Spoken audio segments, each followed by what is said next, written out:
சீரோடும் சிறப்போடும் நடைபெற்றுக் கொண்டிருக்கின்ற இந்த கல்வி சேவை விழாவிற்கு வருகை தந்திருக்கின்ற அத்தனை பேருக்கும் என்னுடைய முதற்கண் வணக்கத்தை தெரிவித்துக் கொண்டு, ஊரார் பிள்ளையை ஊட்டி வளர்த்தால் தன் பிள்ளை தாளே வளரும் என்று சொல்வார்களே, அதை போல இங்கே இந்த கல்வி சேவையிலே தன் சொந்த கட்சிக்காரர்கள் யாருக்கும் ஒரு உதவி, கல்வி சேவை உதவி என்று இல்லாமல் அனைவருக்கும் சமமாக கட்சி பேதமின்றி இந்த நிகழ்ச்சியை சிறப்பாக நடத்தி கொண்டிருக்கின்றார்கள். இதை ஏன் இந்த இடத்துல சொல்கிறேன்னா, நான் வேறொரு கட்சியை சார்ந்தவன், தேசிய முற்போக்கு திராவிட கழகத்தினுடைய கோவை தெற்கு மாவட்ட துணை செயலாளர். ஆனால் மாற்று கட்சியாக இருந்தாலும் கூட என்னுடைய பெண்ணுக்கு மதிப்பெண்ணை நல்ல கல்வியை பாராட்டி ஊக்குவிக்கும் விதமாக இந்த விருதை வழங்க இசைந்துள்ளார்கள் என்று நினைக்கும் போது மகிழ்ச்சி அடைகிறேன்.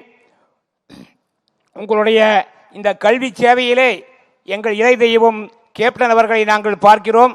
எங்கள் கேப்டனின் இந்த செந்தூரப்பாண்டி என்றைக்குமே இதுபோல பல சேவைகளை செய்து மக்கள் மனதிலே நீங்கா இடம் பெற வேண்டும் என்ற ஆசையை சொல்லிக்கொண்டு ஒரே ஒரு கருத்தை மட்டும் முன்வைக்கிறேன்.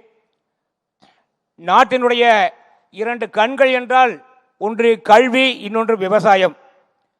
கல்வி நாட்டுக்கு நல்ல பெயரை கொடுக்கும், விவசாயம் நாட்டில் உள்ளவர்களுக்கெல்லாம் சோறை கொடுக்கும். ஆகவே கல்வி சேவையை இந்த மாணவர்கள்லாம் ஊக்குவித்து எப்படி நீங்கள் ஒரு உதவி செய்கிறீங்களோ, அதுபோல நாட்டில் நிறைந்த நலிவடைந்த விவசாயிகள் ஏராளமான பேர் இருக்கிறாங்க. ரொம்ப வாழ்க்கையில் முன்னுக்கு வர முடியாமல் விவசாய நிலத்தை வச்சு டெய்லியும் அந்த நிலத்தை பார்த்து ஏக்கப்படுறாங்க, வானத்தை பார்த்து ஆதங்கப்படுறாங்க.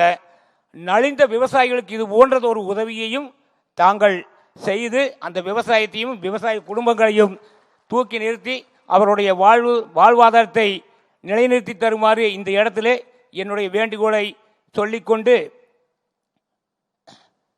தாவேகா நிர்வாகிகளுக்கு என்னுடைய அன்பான ஒரு சின்ன கருத்து.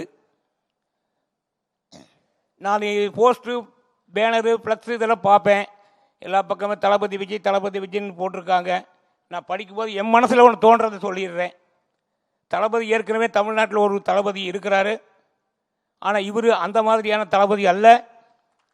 திரையிலே ஒரு விரல் புரட்சி செய்த தளபதி இப்போது நிஜத்திலே அந்த ஒரு விரல் புரட்சியை செய்ய வந்திருக்கின்ற புரட்சி தளபதி.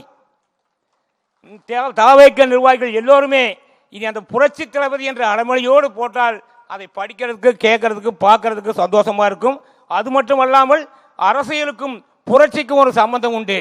புரட்சி தலைவர், புரட்சி தலைவி, புரட்சி கலைஞர், அதற்கு அடுத்தபடி புரட்சி தளபதி, அப்படி ஒரு அமைப்பு வரணும்.